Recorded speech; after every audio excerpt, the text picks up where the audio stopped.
something that I think we get often is, when do we start estate planning? Why do we need to do estate planning? And when do we start? That's never something that people want to do. It's maybe not fun to go through.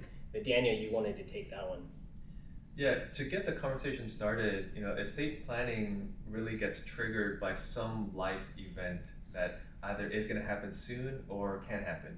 And what I mean by life event is something that happens that disrupts your day-to-day business, your day-to-day family life.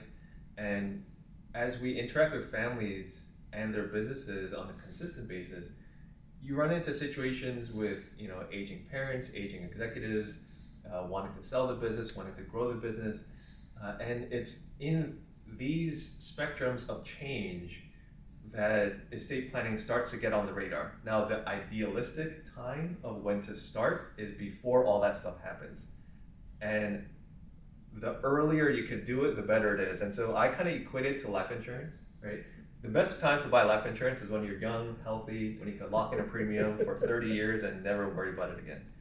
But what realistically happens is, that's why there's all these commercials for life insurance.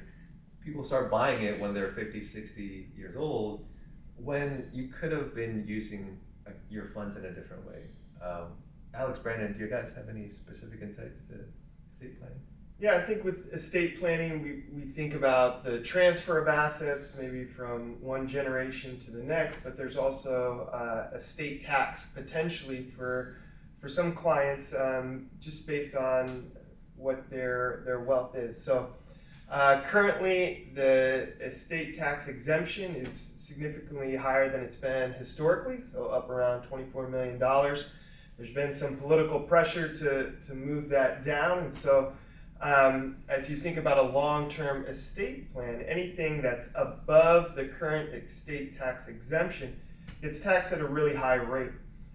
So for clients, as they think about growing a business or selling a business and having wealth above that estate tax exemption, we want to make sure that we're able to move some of these assets out of their estate to make the best use of their exemption and limit the impact of what that significant estate tax can be.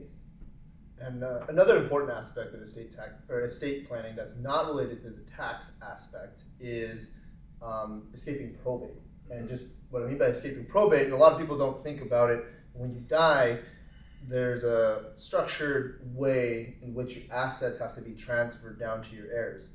And we normally aren't thinking about that in our life, and I think a lot of our clients get surprised when mom or dad dies, and if they didn't have any estate planning or anything, and they have to go through the courts, what a hassle it is, how many legal fees are associated with it, how long it takes.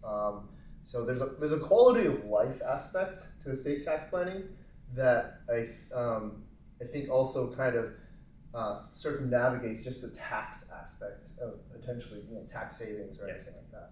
Yes.